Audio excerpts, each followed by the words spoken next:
정치적 중립성 훼손했다고 생각하십니까? 안 했다고 생각하십니까? 최재형 정권을 심판하겠다라고 해서 중도에 그만둔다라면 그거는 어떻게 말씀하시겠어요? 그 며느리들, 아들 며느리들까지 와가지고 함께 막 재창하고 이러는 것들을 볼 때는 이거 너무 가부장적인 거 아닌가 이런 생각도 들었습니다. 예, 저는 중도층에 굉장히 호소력이 있을 것이라고 기대를 했는데 굉장히 뭐랄까 어떻게 보면 좀 과격하다고 할 수 있을 정도로 시장 만능주의 또 시장 뭐랄까 지상주의적인 경향들을 좀 보이시거든요. 그래서 간략하게 좀 답변을 해주셔야 돼요. 이 길어지면 안 되니까요. 그 문재인 정부에서 감사원장을 역임하셨습니다. 그런데 중도에 그만두고 이제 나왔어. 그래서 정치적 중립성을 훼손했다 이런 비판들을 많이 받으셨어요. 그래서 나라가 무너지는 꼴을 볼 수 없다라고 했는데 정치적 중립성 훼손했다고 생각하십니까? 안 했다고 생각하십니까? 저는 정치적 중립성 제가 훼손한 거 아니라고 생각합니다. 그러면은 제가 가정으로 하나 말씀드릴게요. 만약에 대통령이 되신 다음에 네. 감사원장을 임명을 했는데 그 감사원장이 최재형 정권을 심판하겠다라고 해서 중도에 그만둔다라면 그거는 어떻게 말씀하시겠어요? 뭐 제 최재형 정권을 심판하겠다는 일이 벌어지지 않도록 해야 되겠죠. 아니 그러니까 그런데 그렇게 됐다라면은 된다면 뭐 그분이 어떻게 판단하시는지 그분이 판단하실 일이라고 저는 생각합니다. 아무 문제 없는 건가요? 그러면 그렇게 해도 감사원장 내용을 봐야 되겠죠. 내용을 어떤 걸 보시겠다는 건가요?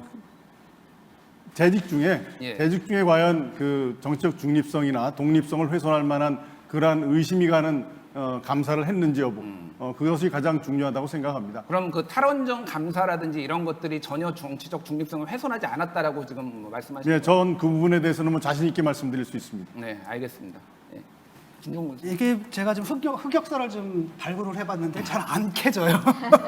파도 미담이 좀 나오시는데 그런데 그 가족 모임에서 이렇게 애국가 제창하는 모습이 저한테 굉장히 뭐랄까 낯설게 느껴지거든요. 왜냐하면 사적인 영역과 공적인 영역이 나누는데 또 다른 한편으로는 그 구별이 좀 있어야 되는데 워낙 그 군인 아버님이 군인이셔서 그런지 애국심이 출중하셔서 그런지 그런 거라고 이해를 하겠는데 그 며느리들, 아들 며느리들까지 와가지고 함께 막 재창하고 이러는 것들을 볼 때는 이거 너무 가부장적인 거 아닌가 이런 생각도 들었습니다. 가부장적이라기보다는 뭐 나라 사랑하는 마음으로 그렇게 했다고 이해해 주시면 되고요. 저희들이 항상 나라는 우리 삶을 지켜주는 울타리다. 그러니까 나라가 없으면 어떻게 되겠느냐. 나라에 대한 고마움과 사랑을 표시하자. 그래서 사실은 그렇게 한 게 뭐 많이 한 건 아닙니다. 저희 온 가족들이 모여서 2018년, 19년 한 2년 하다가 명절 때 모였을 때 이렇게 저희 선친의 제안으로 그렇게 하다가 그다음에 코로나 팬데믹으로 사실 그렇게 모일 기회도 없었죠. 그러나 제가 출마한 이후에 우리 가족들이 이만큼 나라를 사랑한다는 그런 표현으로 사진을 올린 게 그런 논란을 빚은 것 같습니다. 예, 저는 중도층에 굉장히 호소력이 있을 것이라고 기대를 했는데 정작 공약을 딱 보게 되면 굉장히 울트라 라이트세요. 굉장히 뭐랄까 어떻게 보면 좀 과격하다고 할 수 있을 정도로 시장 만능주의 또 시장 뭐랄까 지상주의적인 경향들을 좀 보이시거든요. 그래서 세 가지 내세운 게 다 그래요. 첫 번째는 그 정부 작은 정부론인데 사실 정부라는 건 커도 문제고 작아도 문제고 적당하면 그만 아니겠습니까? 그리고 작은 정부론이라는 게 대처리즘이나 레이거노믹스 시절 얘기고 특히 이 코로나 시대에는 정부의 적극적인 역할들이 요구되는 시기인데 하필 이 시기에 작은 정부론을 들고 나오셔가지고 이게 좀 낡은 구호가 아닌가. 그다음에 시대에도 좀 맞지 않는다 이런 생각이 들고 공공부문을 줄이시겠다 그랬지 않습니까? 정부와 공공부문. 근데 구체적으로 어떤 부분들을 줄이시겠다는 건지 궁금합니다. 네. 작은 정부라고 한마디로 표현하는 것은 조금 적절치 않는 것 같고요. 제가 작고 본인의 표현인데. 그러니까 작고 그다음에 스피디하고 스마트하다는 것은 뭐 전체적으로 작은 규모지만은 사회의 변화에 잘 적응할 수 있는 그리고 효율적인 그러한 내용을 함께 봐주시면 좋겠고요. 공공 부분을 줄이자는 거는 뭐 예를 들면은 뭐 R&D 같은 경우 들 수 있겠습니다. R&D 같은 경우 우리나라 정부 R&D가 한 20조 정도 투입이 되는데 성공률이 90% 됩니다. 그거는 공공 부분에서 실적을 위주로 해서 성공률을 위주로 판단하기 때문에 90% 정도의 성공률이지만 실제 사업 시행률은 한 20%밖에 안 됩니다.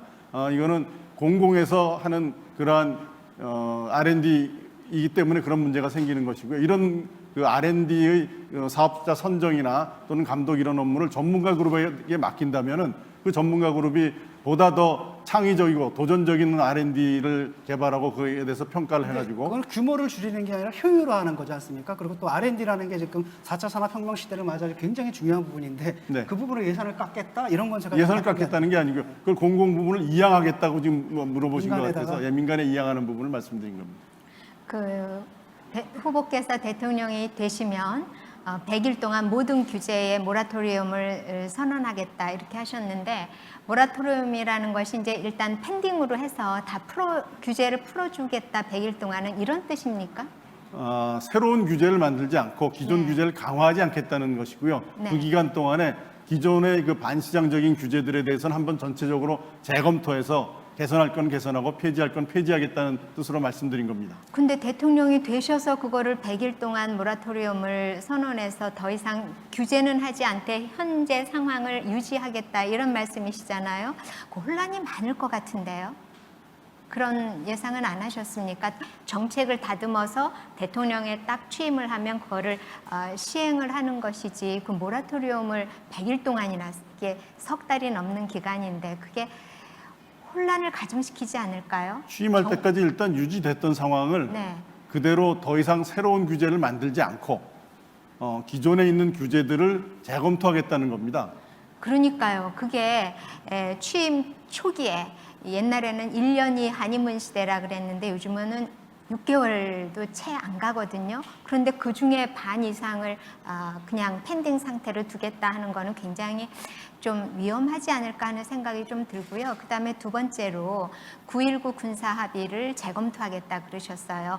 왜 그런 생각을 하시는지 그리고 재검토를 하면 어떤 방향으로 나가고 싶으신지 좀 말씀을 해주세요. 9.19 군사 합의 중에 중요한 게 우리의 공중 정찰 구역을 제한한 거죠.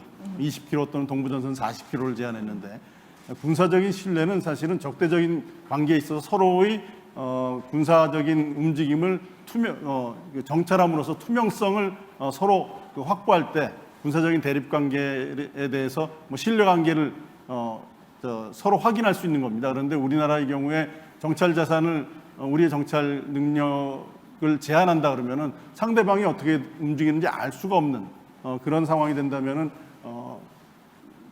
그 상호간의 그 군사적인 신뢰 이런 것들에 오히려 좀 역효과를 줄 수 있다라는 점 하나 하고요. 서해에서 우리가 포격 훈련을 할 수 없습니다. 현실을 보면은 자주포 같은 것을 육지로까지 끌고 가서 거기서 그 포 훈련을 하고 또 다시 가져오고 하는 이런 번거로움이 있는 것은 우리나라의 서해 방위에도 상당히 어려움을 가지고 있다.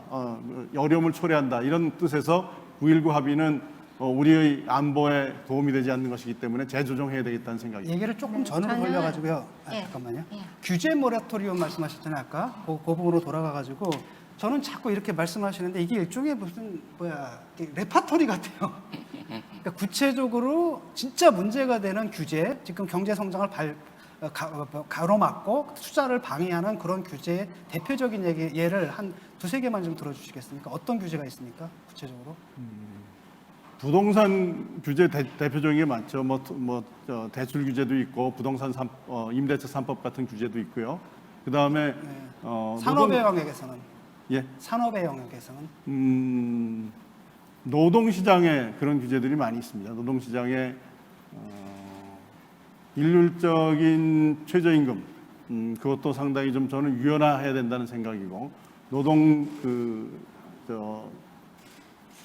주 52시간 근무제 이런 것들도 좀 다양하게 현실에 맞게 조정을 해야 된다는 그런 입장입니다. 그밖에 또 산업의 영역에서는 또 다른 규제 같은 것들. 예를 들면은 제일 문제되는 것 중에 화관법 중에서 이제 관리 대상되는 화학 물질의 총량 이런 것들도 지금 너무 적게 잡고 있습니다. 세계적으로 우리나라의 규제 형태를 보면은 가장 그 이상적인 규제들을 다 모아놓는 그런 그 상태인 그 규제들이 너무 많아서 그런 거 다시 한번 재검토해야 된다고 생각합니다. 네, 제가 질문 드릴게요. 지난 8월 8일에 페이스북 후보자께서 페이스북에 석탄 발전소를 대체해서 중소형 원자로 SMR이라고 불리는 이거를 설치하겠다라고 하셨어요. 네, 맞으시죠? 예, 설치한다면 일자리 훨씬 많이 그렇죠. 창출할 수 근데 이제 있다. SMR이 아직 이제 현실화된 기술은 아닌데 미국에서 개발하는 이유가 원전 한 기가 너무 중무장대해서 이게 만약에 정전이 되면은 타격이 가서 전체 정전이 될 수가 있다. 그러니까 이거를 소형화 분산화하는 거거든요. 그게 이제 미국에서 추진이 되고 있는데 제가 궁금한 거는 석탄 발전소를 다 대체를 하려면은 SMR 한 30기는 지어야 돼요. 그러니까 어디다 지으실 겁니까? SMR 어디다 지으실 건지 수도권에 서울에 혹시 SMR 지으실 생각이 있으신지 왜냐면은 서울에서 지금 제일 많이 쓰거든요 전기를 원래 이게 지금은 이제 분산형 그 전력망이기 때문에 가장 가까운 곳에 짓는 게 발전소를 지금 이게 전 세계 트렌드예요. 그래서 SMR 지금 원자력 발전소 4분의 1 크기의 원자력 발전소 지금 어디다 짓겠다라는 건지 좀 말씀을 좀 해주십시오. 지금 말씀하신 것처럼 그 송배전 문제 때문에 SMR을 짓는다는 질 경우에는 사실은 전력 소비가 많은 곳 가까이 져야 되는 게 그건 맞습니다. 그러나 제가 지금 어느 곳에 져야 될지까지 구체적으로 생각하진 않고 그냥 전체적으로 석탄 발전을 대체할 수 있고 이 원자력이 우리의 신산업 그러니까 중소형 원자로가 우리의 일자리 창출이나 앞으로 우리나라의 먹거리 창출하는데 굉장히 큰 그러니까 도움이 되겠다는 그게 생각을 굉장히 말씀드립니다. 중요한 문제인 게 실제 설치에 들어가려고 하면은 그 지역 주민들 반발할 거 아닙니까? 지금 원전이 24개가 있어요 아직도 그 거대한 게. 근데 지금 이거를 3, 40개를 지금 더 짓겠다라고 하면은 게다가 원전이 지금 다 바닷가에 있고 아래쪽에 있는 이유가 북한의 미사일도 영향이 있거든요. 그러니까 가까운 데 지으면 안 돼. 중부에는 못 짓습니다. 어디다가 어떻게 지어서 어떻게 설득을 하실 수 있는지 그런 계획이 전혀 없이 그냥 SMR 짓겠다라고 하면 끝입니까? 그게? 그 부분에 대해서는 제가 하여튼 좀 더 구체적으로 검토한 후에 말씀드리겠습니다. 판사 생활 오래 하셨죠? 네. 요즘 사법부를 바라보시는 그 관점이랄까, 소회랄까 이런 게 굉장히 복잡하실 것 같은데 요즘 보면은 판사들의 요직을 다 코드 인사를 해서 사법부가 우리 국민 눈에는 장악이 됐다. 이런 생각을 많이들 하고 계시고요. 실제적으로는 재판을 시작을 해도 법원에도 불어닥친 워라밸 때문에 이게 한정없이 재판이 지연이 되는 거예요. 저도 몇 개 이제 재판하고 있는 게 있는데 무려 단독심인데 4년 반이 걸렸습니다. 그리고 또 하나는 1년을 지금 지나가도록 재판을 열지도 않아요. 이런 사법부를 대통령이 되시면 이게 참 헌법적으로 여러 가지 고려해야 할 문제가 있습니다만 어떻게 하시겠습니까? 사법부는 대통령이 관여하기 좀 어려운 부분이 있죠. 사법권의 독립은 우리 민주주의의 가장 지켜야 될 최후의 보루기 때문에 그러나 대법원장이 대법원장을 임명하는 권한은 이제 대통령에게 있죠.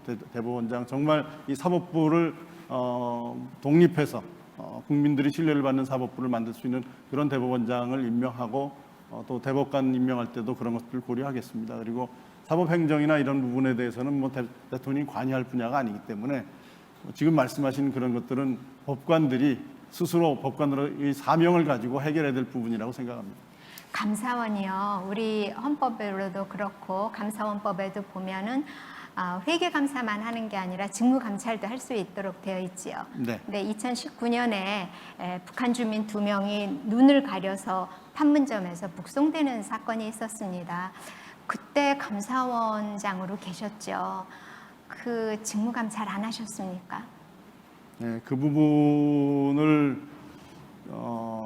잘 알고 있습니다. 그 상황을 잘 알고 있고 탈북한 그 2명의 청년들이 본인도 모르는 사이에 눈을 가리고 판문점 앞에서 이제 북한에 인계된 것은 참 가슴 아픈 일인데 우리 감사원이 스스로 이제 감사원 규칙에 정해놓은 게 있습니다. 이제 그 외교 안보에 관한 부분은 감사원이 스스로 감사권을 행사하지 않는 것으로 규칙이 정해져 있어서 저도 그 문제를 가지고 고민했습니다만 이 부분은 우리 안보에 관한 여러 가지 정보 자산이나 이런 것들이 관련돼 있다라는 그러한 그 이야기를 듣고 그 부분에 대해서는 저희가 감사를 진행하지 않았습니다만 제가 대통령이 되면 그 부분은 반드시 밝히겠습니다. 예, 감사합니다. 그다음에 감사원에서 이제 경찰에다 기소 의견을 넣었던 것 중에 하나가 조희연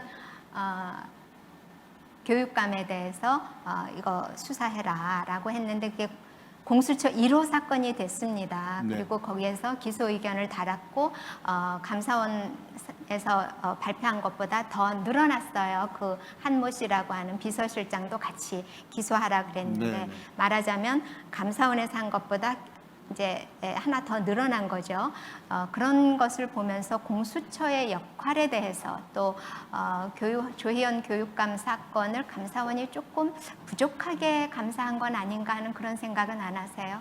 감사원이 강제 수사할 권한이 없고 저희들이 그 감사권의 범위 내에서 그 전교조 출신의 5명 교사를 특채한 과정에 이게 국가공무원법 위반의 소지가 있다라고 해서 저희들이 그 부분에 대해서 일단은 수사 참고 자료로 공수처에 보내서 공수처에서 뭐 그것을 추가 수사한 결과 이에 기소가 가능하다 해서 그렇게 기소한 걸로 알고 있습니다. 한 비서실장의 경우는 저희들은 실질적으로는 모든 책임은 교육감에 있기 때문에 그것을 그 교육감이 지시해서 한 부분에까지 그 징계 책임을 묻는 것은 적절치 않다고 해서 뺐던 건데요. 뭐 법적인 책임을 추가적인 조사를 통해서 공수처에서 법적인 책임을 묻는 걸로 그렇게 판단한 것으로 알고 있습니다. 공수처에 대해서는 어떤 입장이세요?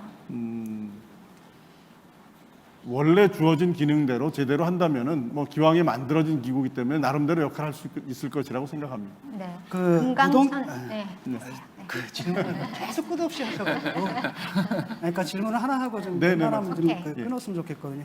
그러니까 노동시장 개편이 두 번째 공약이거든요. 네. 근데 그걸 딱 보시면 사실은 저는 그 최 후보님의 공약하고 장기표 후보님의 공약이 뭐가 다른지를 모르겠거든요. 굉장히 이 문제에 이념적으로 접근한다는 느낌입니다. 그러니까 대기업 노동자들이 중소기업 노동자들이 임금을 약탈한다 뭐 이런 식이거든요.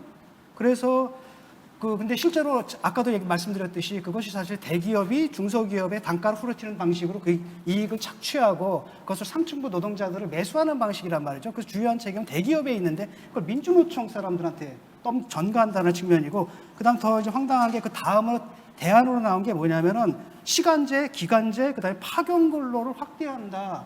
근데 이게 전형적인 저임금, 임금 착취의 방식이거든요. 그런데 어떻게 이것이 대기업 노동자들에게 임금 착취당하는 중소기업 노동자들을 위한 정책일 수 있는지 제가 납득이 안 가요. 일단 그 시장에서 다양한 그 기업이 고용 근로를 필요로 하는 형태는 매우 다양하고 근로자 역시 근래 이제 여러 가지 뭐 육아 문제라든지 변화된 사회 현실을 보면은 근로를 제공한 근로자 입장에서도 어떤 획일적인 근로보다는 자기의 형편에 맞는 다양한 근로를 제공할 그러한 필요가 있는 근로자들이 있습니다. 이런 것들을 획일적으로 모두 정규직으로 제공한다든지 일정 시간 이상 반드시 근무한다든지 하는 식으로 하는 것은 시장의 어떤 효율성을 저해할 수 있다는 생각에서 고용주 입장에서의 다양성과 그 근로를 제공하는 근로자 입장에서의 다양성들을 좀 조화롭게 해결하는 것이 우리 전체적인 기업의 발전이나 근로자 이익을 위해서도 바람직하다는 생각을 가지고 말씀드린 겁니다. 대기업이 중소기업의 단가를 후려치는 식으로 그들의 성과를 빼앗아가는 현상, 이것이 사실은 임금 격차의 굉장히 중요한 메커니즘인데 그 부분에 대해서는 어떤 대책을 갖고 계십니까? 대기업이 실제적으로 이제 그 현실을 보면은 대기업 근로자들이 물론 많은 임금을 받는 것이 나름대로 어떤 뭐 생산성의 문제도 있겠지만 실질적인 생산성 문제보다는 노조의 힘을 이용해서 본인들이 기여하는 것보다 더 많은 이익을 가져가는 게 저는 문제라고 봅니다. 그러니까 제 질문은 그 부분이 아니라요. 네. 그 부분은 이제 대기업에서 중소기업을 착취해서 가져가 부분을 뿌리는 부분에서 발생하는 현상이고요. 이 대기업에서 중소기업을 기술을 빼앗아 간단 말이죠. 인재도 빼앗아가고 심지어 단가를 후려치는 방식으로 해서 이 기업들이 크지를 못해요. 그러니까 거기 기업들이 크지 못하니까 그 중소기업에 일하는 사람들의 임금은 낮을 수밖에 없는 거고 이 부분이 문제의 핵심이라고 보거든요. 그런데 이 모든 걸 민주노총 책임이고 뭐 걔들 귀족노고 때려잡아야 되고 이것은 저는 해법이 아니라고 보고 이 부분을 묻는 겁니다. 이 대기업의 횡포, 시장 거래 이게 왜냐하면 자본주의 자유 경쟁 원리를 무너뜨리는 행위잖아요. 그러니까 너무 지금 재벌적 아니냐 지금 그런 질문을 뭐 그 부분에 대해서 대기업이 중소기업을 지금 착취하는 구조 거기에 대해서 뭐 제가 찬성하는 건 아닙니다. 그러나 그 문제만은 아니다. 그 문제만 아니고 그 문제가 가장 핵심인데 그 문제만 아니고 그 문제가 가장 핵심인데 그 문제를 해결하는 대책은 갖고 계신 건지요? 법규에 위반되는 것들이라면 단호히 그 대처를 해야 대개는 되겠죠. 법을 피하고 편법으로 다 하거든요. 대기업들이 멍청하지가 않고 거기는 로펌 김앤 장인이 뭐니 온갖 로펌들이 있어가지고 아주 나쁜 생각 잘하는 사람들 천재들이 다 거기 모여서 그런 짓을 하는 거거든요. 알겠습니다. 제가 짧게 질문 하나 드릴게요. 지난번 출마 선언하셨을 때 사실 답변을 등재 못하셔서 준비가 안 됐다 지적을 많이 받으셨어요. 근데 오늘은 그래도 좀 답변을 더 잘하시지만 지금도 못하시는 게 있는데 그때 답변 못하셨던 거 한번 다시 여쭤볼게요. 한반도 위기 극복을 어떻게 어떤 로드맵으로 할 것이냐. 최근에 북한을 압박해서 핵을 포기하게 만들겠다라고 했는데 북한을 어떻게 압박해서 핵을 포기하게 만들지 시간이 많지 않으니까 좀 짧게 설명해 주십시오. 일단 비핵화에 대한 개념을 분명히 해야 됩니다. 북한이 생각하는 비핵화가 좀 개념의 차이가 있기 때문에 비핵화에 대한 개념을 분명하게 해서 북한이 핵을 보유하고 있는 것이 정권 유지에 이게 도움이 되는 것이 아니라 정권 유지에 부담이 되고 이것 때문에 우리가 망할 수도 있다라는 생각을 가지게 하기 위해서는 지금 현재 북한에 대해서 핵 보유 때문에 국제적으로 지금 가해지고 있는 여러 가지 제재들이 정말 제대로 이행될 수 있도록 압박을 하면서 북한이 핵 포기가 부담이 될 수 있도록 그걸 깨닫게 해주는 게 하나. 예. 그다음에 그와 함께 만일에 북한이 핵을 포기한다면 우리가 얼마든지 경제적인 지원을 해가지고서 북한이 지금 현재 그 평화적인 남북 관계를 예. 유지하고 경제적으로 발전할 수 있는 그러한 알겠습니다. 것을 우리가 제공할 수 있다는 것까지 함께 제공을 해야 된다는 그게 예, 게 문재인 알겠습니다. 정부하고 다른 게 시간이 다 돼가지고요.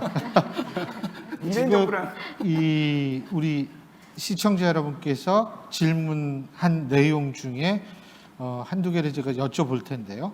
지금의 규제는 결국 공무원 수 증가에 있다고 보는데 공무원 정책이 있습니까? 라는 질문이 있습니다. 답변해 주시죠. 네, 공무원 수가 늘어나는 수만큼 민간 일자리로 줄고 공무원 수가 늘어나면 결국은 규제를 많이 만든다는 그러한 생각들을 많이 가지고 계십니다.